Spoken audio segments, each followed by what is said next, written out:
The sound of car tires crunching on gravel broke the afternoon silence of Oakwood Drive. Maya Parker pulled into the driveway of what had been her home for the past 7 years, exhausted but relieved after 3 weeks away caring for her ailing mother. The familiar sight of the 2-story colonial with its blue shutters and wraparound porch normally filled her with comfort, but today something felt off. She tried calling her husband Daniel several times from the airport, but he hadn't picked up. Not unusual for him, he often got absorbed in his work as an architect, losing track of time and surroundings. Maya had left him a voicemail saying she was coming home early, hoping to surprise him. As she stepped out of her car, stretching her stiff limbs, a flash of color on the front lawn caught her attention. Moving closer, her heart plummeted to her stomach. There, scattered across the manicured grass like fallen autumn leaves, were her belongings. Her suitcases had been emptied, clothes strewn everywhere, some hanging from bushes as if placed there deliberately. Photo albums lay open, family pictures exposed to the elements. Her journals, her books, even the hand-knitted blanket her grandmother had made her, all tossed aside with apparent contempt. Maya stood frozen, her keys dangling uselessly from her trembling fingers. And then she heard laughter from inside the house. A woman's laughter, followed by Daniel's distinctive chuckle. The sound cut through her like glass. "Well," she whispered to herself, "I guess I got my surprise instead." For a moment, Maya considered storming inside, demanding explanations, unleashing the fury bubbling up inside her. But something held her back.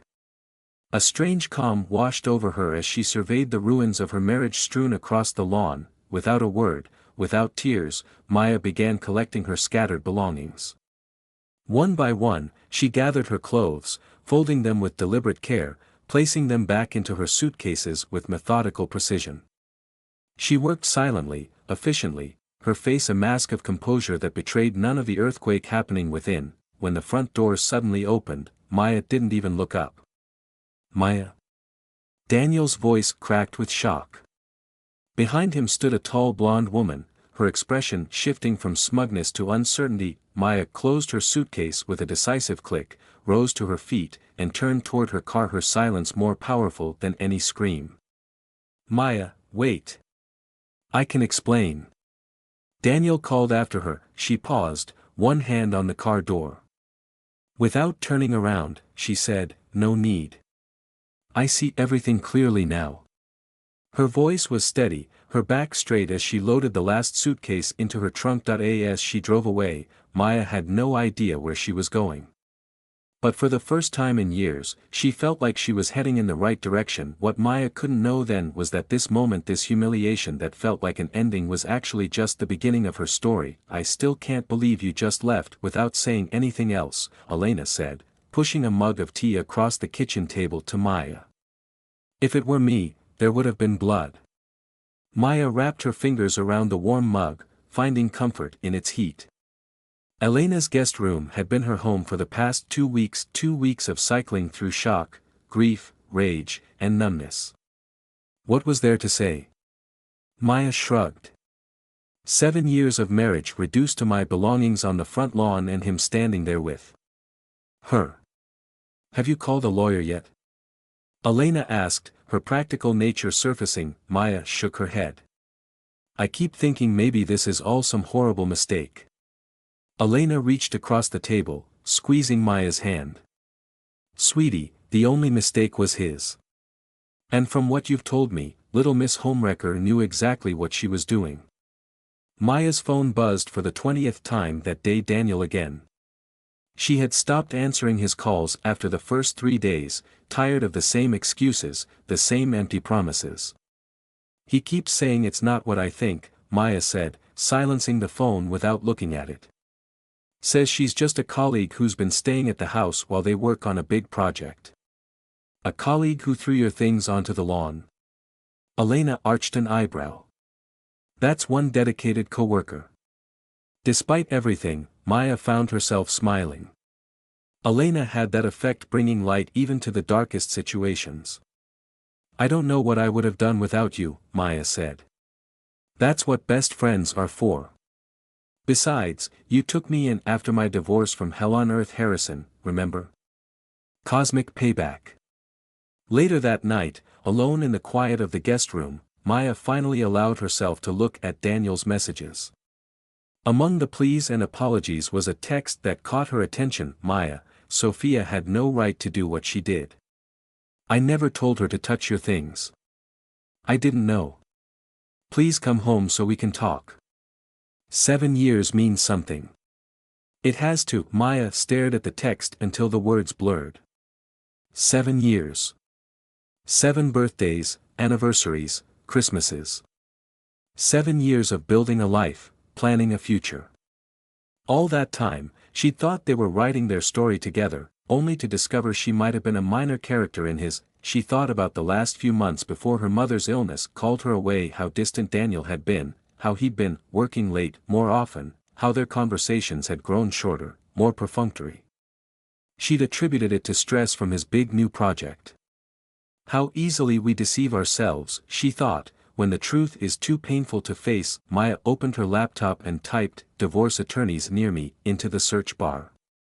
As painful as it was time to start writing a new story, her own. Mrs. Parker, considering the circumstances, I believe we can pursue a favorable settlement, said Joanne Winters, the sharp-eyed divorce attorney seated across from Maya. Infidelity gives us leverage. Maya nodded, still uncomfortable with the clinical dissection of her marriage. 3 weeks had passed since the lawn incident, and she had moved from Elena's guest room to a small but bright apartment downtown. Have you had any further contact with your husband? Joanne asked, making notes. He keeps calling and texting. I've mostly ignored him, except to tell him to contact you, Maya replied. But there's something else. Yesterday, I went to the bank to sort out my accounts, and I discovered some discrepancies. Joanne looked up, immediately alert. What kind of discrepancies? Large withdrawals over the past 6 months. Money missing from our joint savings, almost $200,000. Joanne's pen stopped moving. Do you have any idea where this money went? Maya shook her head. No, but it was supposed to be for our future. We were saving to start a family, buy a bigger house. This changes things, Joanne said. Financial malfeasance on top of adultery. The court will not look kindly on Mr. Parker. As Maya left the attorney's office, her phone rang, not Daniel this time, but a number she didn't recognize. Hello, she answered cautiously. Maya. It's Sophia Turner. Maya nearly dropped her phone. The mistress.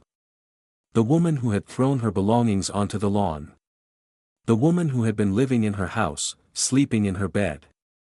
I have nothing to say to you, Maya said coldly, her finger hovering over the end call button. Please, just listen, Sophia rushed. I need to talk to you. It's important. It's not what you think. Daniel has been lying to both of us. Maya's first instinct was to hang up, to dismiss this as manipulation. But something in Sophia's voice, a desperate urgency, made her pause. 5 minutes, Maya said. The coffee shop on 5th and Main. 4 o'clock. She didn't know what compelled her to agree to this meeting. Perhaps it was curiosity, or perhaps some part of her needed to see this woman face to face, to make her real rather than the nameless demon who had destroyed her marriage. At precisely 4 o'clock, Maya sat rigidly at a corner table in the busy cafe, watching the door. A tall blonde woman entered, looking around anxiously before spotting Maya. Up close, Sophia Turner was younger than Maya had initially thought, early 30s perhaps, with a poised, professional air despite her obvious nervousness. Thank you for meeting me, Sophia said, sliding into the seat across from Maya. I wasn't sure you would. 4 minutes and 55 seconds, Maya replied coldly. Talk. Sophia took a deep breath. I'm not having an affair with Daniel. Maya let out a bitter laugh. Really? That's what you came to tell me? I saw you together. I saw my things on the lawn. That was my fault, and I'm sorry, Sophia interrupted. I was angry. But not because of what you think. She reached into her bag and pulled out a folder, sliding it across the table. I'm an investor in Daniel's new architectural project, the Laurel Heights development. Or at least, I was. Maya stared at the folder but didn't touch it. 3 months ago, Daniel came to my firm seeking investors for this revolutionary green housing development. The plans were brilliant, affordable, sustainable homes that would transform an abandoned industrial area.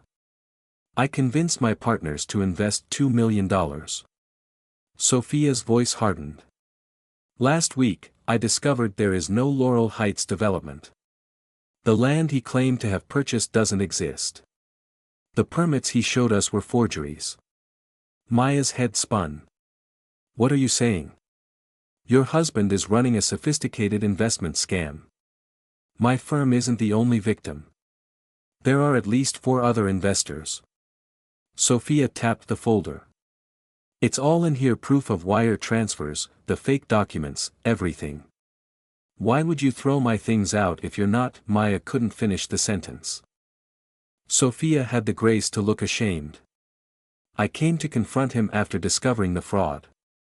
He wasn't home, but I had a key for business purposes, she added quickly, seeing Maya's expression. I was angry, I felt betrayed, and when I saw all your things, he had told all of us he was single. He wore no ring. There were no photos of you in the house. It was like you didn't exist. Maya felt the blood drain from her face. No photos. But our wedding picture, the family photos, gone, Sophia confirmed. When I found women's clothing, I assumed he had someone else living there, another lie in his web of deception. I reacted badly. I'm not proud of it. Maya finally opened the folder with trembling hands. Inside were bank statements, contracts, and a series of emails that painted a damning picture of the man she thought she knew. Why are you showing me this? Maya asked. Because I've filed charges, and the police will be arresting him soon. I thought you should know. Sophia hesitated. And because in my research, I discovered something else you should be aware of. Sophia pulled out one last document, a marriage certificate. Not for Daniel and Maya Parker, but for Daniel Wells and Catherine Mercer, dated 3 years ago. Your husband's real name is Daniel Wells. He's already married, Maya. And you're not his only victim. Maya sat in Detective Sarah Chen's office, still struggling to process everything that had happened in the past 48 hours. After her meeting with Sophia, she had gone straight to the police with the evidence.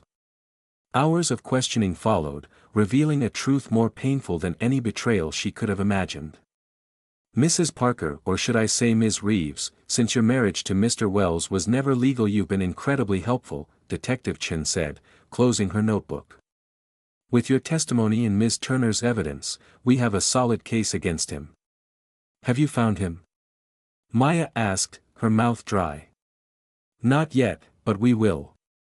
The fraud unit has frozen all his known accounts, and we've put out an APB. Given the scale of his crimes, he won't get far. Maya nodded numbly. Daniel Wells, not Parker. A con man who had targeted wealthy women and investors. A man with another wife in Seattle who believed he was on extended business trips when he was with Maya. A man who had systematically emptied their joint accounts before Maya returned home unexpectedly from caring for her mother. What happens now? Maya asked. Now you try to rebuild, Detective Chen said kindly. Financial Crimes Division will work with you on recovering whatever assets they can, but I should warn you, men like Wells are usually good at hiding money. Outside the police station, Maya called Elena. I can't believe it, Elena said after Maya recounted everything. 7 years with this man, and he was a complete fiction. That's the thing, Maya said, watching people pass by on the street, all living their normal lives while hers had exploded. He wasn't a complete fiction. Some of it was real, it had to be. Oh, honey, I know how it sounds. But in 7 years, there were real moments. Real connections. You can't fake everything for that long. Elena sighed. Maybe not. But he faked enough, Maya. The important things. That night, alone in her new apartment, Maya did something she hadn't allowed herself to do since finding her belongings on the lawn. She cried. Deep, gut-wrenching sobs that left her gasping for air. She cried for the years lost, for the future that had evaporated, for the children she had planned to have with a man who didn't exist. When the tears finally subsided, Maya felt oddly empty, but lighter somehow. She went to the bathroom, splashed cold water on her face, and stared at her reflection. The woman looking back at her was a stranger hollowed out by betrayal, yet somehow still standing. Who are you now? She whispered to her reflection. The answer came not in words, but in a sudden clarity. She was whoever she chose to be. Her marriage had been built on lies, but that didn't mean her entire life had to be defined by them. The next morning, Maya called the community college where she had once taught art before setting aside her career to support Daniel's. By afternoon, she had registered for a refresher course in graphic design, something she had always loved but had abandoned when Daniel suggested it wasn't practical. A week later, Detective Chen called with news. Daniel Wells had been arrested trying to board a flight to the Cayman Islands. He's asking to see you, Detective Chen said. You're under no obligation to meet with him. Maya's immediate instinct was to refuse. What could he possibly say to justify what he'd done? But curiosity and perhaps a need for closure won out. The detention center was cold and sterile. Maya waited in a small room, her heart pounding as the door opened and a guard led Daniel in. He looked diminished somehow, his confident swagger replaced by a hunched posture. Still handsome, still able to catch her breath, and she hated herself for noticing. Maya, he said, his voice breaking. Thank you for coming. Why did you want to see me? She asked, keeping her voice level. I needed to tell you that it wasn't all a lie. He leaned forward, his eyes pleading. The money, the other women, yes. But what I felt for you was real. The happiest moments of my life were with you. Maya studied the man she had loved, searching for truth in his familiar face. You know what the worst part is, Daniel? I might have believed that once. But now I'll never know what was real and what was part of your con. Maya, please, were you ever going to tell me about Catherine? Or were you planning to disappear one day, like you apparently did to her? Daniel looked away. I never meant to hurt you. Maya stood up. That's the thing about lies, Daniel. The intent doesn't matter. The damage is done regardless. As she turned to leave, Daniel called after her, I did love you, Maya. That was real. Maya paused at the door. Maybe you did, in your way. But real love doesn't destroy the person it claims to cherish. Real love builds, it doesn't con. Walking out of the detention center, Maya felt a strange sense of liberation. For the first time since discovering her belongings on the lawn, she felt like she could breathe fully. The man she had loved was a mirage, but she was solid, real. And ready to begin again. 6 months later, Maya stood in the center of a small gallery, surrounded by her artwork, a series titled Reinvention that chronicled her journey from devastation to rebirth. The pieces were raw, emotional, combining photography, paint, and mixed media to tell a story of deception and self-discovery. I can't believe how many red dots there are already, Elena said, appearing at her side with 2 champagne flutes. You're officially a sold-out success. Maya took the offered glass, smiling as she surveyed the crowded room. I still can't quite believe it's happening. After leaving her meeting with Daniel, Maya had thrown herself into her art with a passion that surprised even her. The graphic design refresher course had reignited an old flame, but it was the therapeutic process of creating that truly saved her. Each piece became a way to process her emotions, to transform pain into something beautiful and meaningful. Have you seen the review in the Tribune? Elena asked, pulling out her phone. The critic called your work a stunning visual memoir of resilience. Not bad for your first solo show. Maya was about to respond when she noticed a familiar figure across the room. Sophia Turner, studying one of the largest pieces in the collection. The two women had developed an unexpected friendship in the months following Daniel's arrest. Both victims of the same man, they had found common ground in their healing process. "Excuse me," Maya said to Elena, making her way through the crowd. Sophia turned as she approached, smiling warmly. "This is extraordinary, Maya. You've taken something ugly and transformed it into something powerful." "I had good inspiration," Maya replied. "How are things with the recovery fund?" After the initial shock had worn off, Sophia had channeled her energy into creating a support network for victims of financial fraud. Using her business connections, she had established a foundation that provided both practical assistance and emotional support to those who had been financially abused. "We're making progress. The legal team is still working on recovering assets from offshore accounts, but we've already been able to help 3 families regain some financial stability." Maya nodded, glancing at the piece. Sophia had been studying a fragmented photograph of Maya's old house, overlaid with torn wedding vows and bank statements, all partially obscured by vibrant brushstrokes of new growth. "Have you heard from Catherine?" Maya asked. Sophia nodded. "She's doing well. Starting over in Portland with her sister. She's considering joining our support group as a peer counselor." The two women stood in comfortable silence, contemplating the artwork.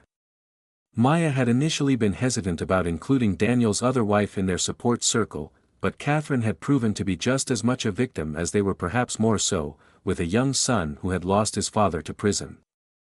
"Ms. Reeves?" A tall man in a well-cut suit approached them.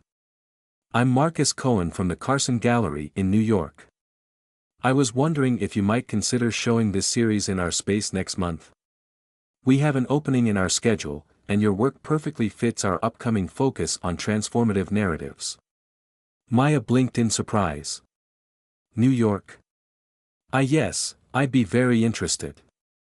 After exchanging information with Marcus, Maya found herself momentarily alone, taking in the scene around her.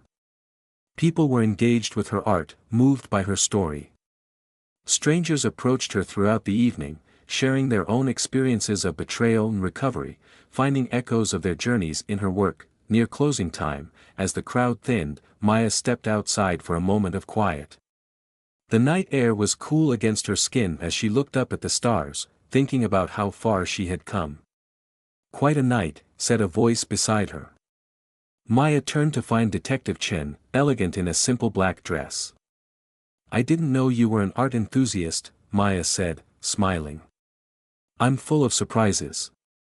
Detective Chen leaned against the gallery wall. "I wanted to see how you were doing. We don't often get to witness the aftermath of our cases, the healing part." "I'm doing better than I expected," Maya admitted. 6 months ago, I couldn't imagine standing on my own, let alone." She gestured toward the gallery. "You know, in my line of work, I see a lot of people broken by what others have done to them," Detective Chen said thoughtfully. "But occasionally, I see someone like you, someone who takes that breaking and turns it into an opportunity to rebuild something stronger." Inside the gallery, someone called Maya's name. "Sounds like you're needed," Detective Chen said. "But before you go back in, well, sentencing is next week. 12 years, minimum.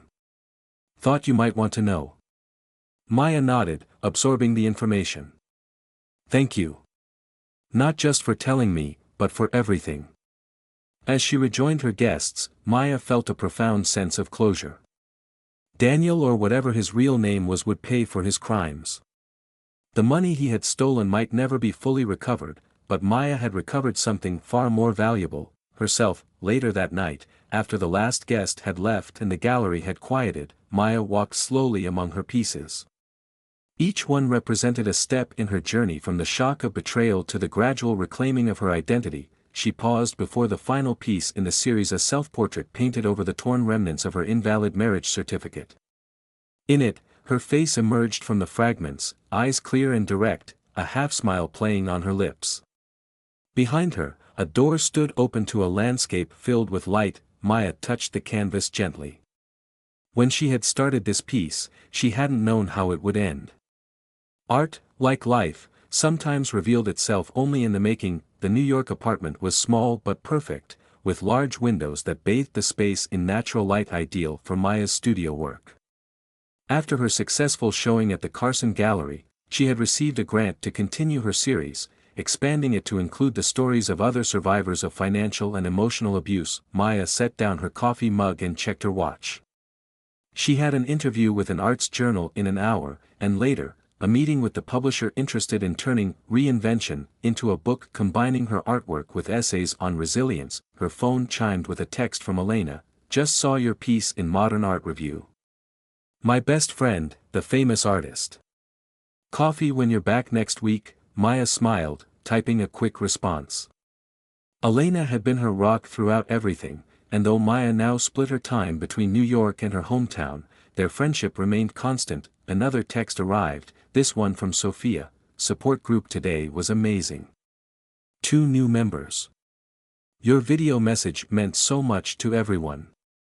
Call when you can." The support group had grown into something neither of them had anticipated, a community of healing that extended far beyond the victims of one man's deception.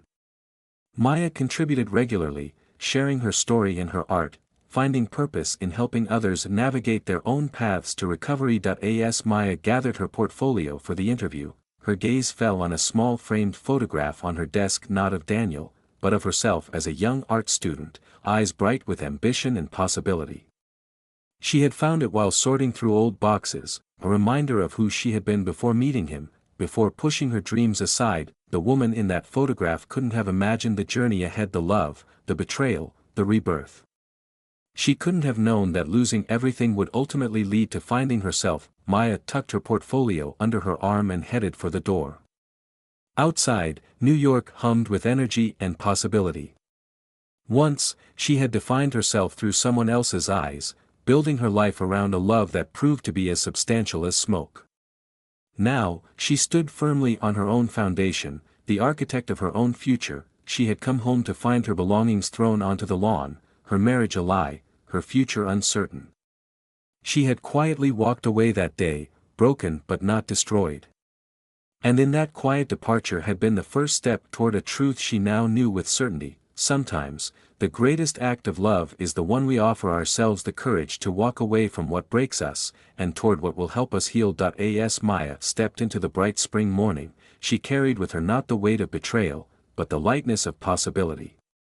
Her story wasn't over. In many ways, it had only just begun.